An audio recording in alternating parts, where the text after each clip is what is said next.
Hello everyone, Professor Quizlook here. So we hear a lot about tariffs from the Trump administration, talking about how the administration wants to bring jobs back to the US. And one tool that the administration is using is the tariff. What we don't hear talked about as much is if manufacturing jobs did indeed come back to the United States, where they would go. So I'm from Western Pennsylvania. I went to school in Youngstown, Ohio, which is an area that was devastated by deindustrialization in the 70s. So I would hear a lot of this discussion while I was in graduate school about the community wishing steel manufacturing jobs would return. So this discussion that the Trump administration has brought to the forefront now, of course, in some of these communities where post-industrialization has occurred, those discussions have been occurring for decades.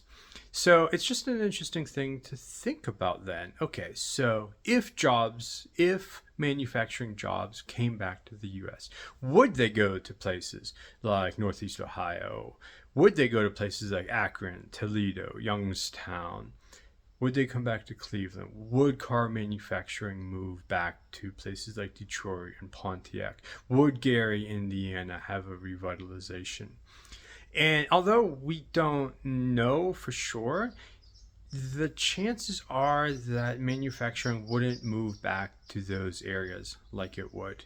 Instead, manufacturing, if it did return to the US, would probably move to the South, where right to work states, where the regulatory environment is friendlier for industrialization, is friendlier for industry.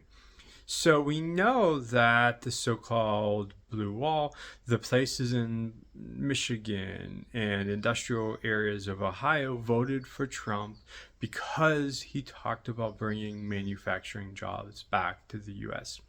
If these manufacturing jobs came back to the US, they are more than likely to move to the South again, because they're right to work states, because they're regulatory states.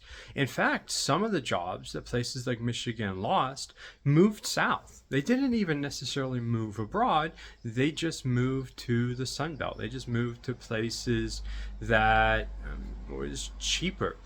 So this is something that doesn't get talked about that much when we think about, okay, if manufacturing comes back to the US, where's it actually going to come to? Thank you.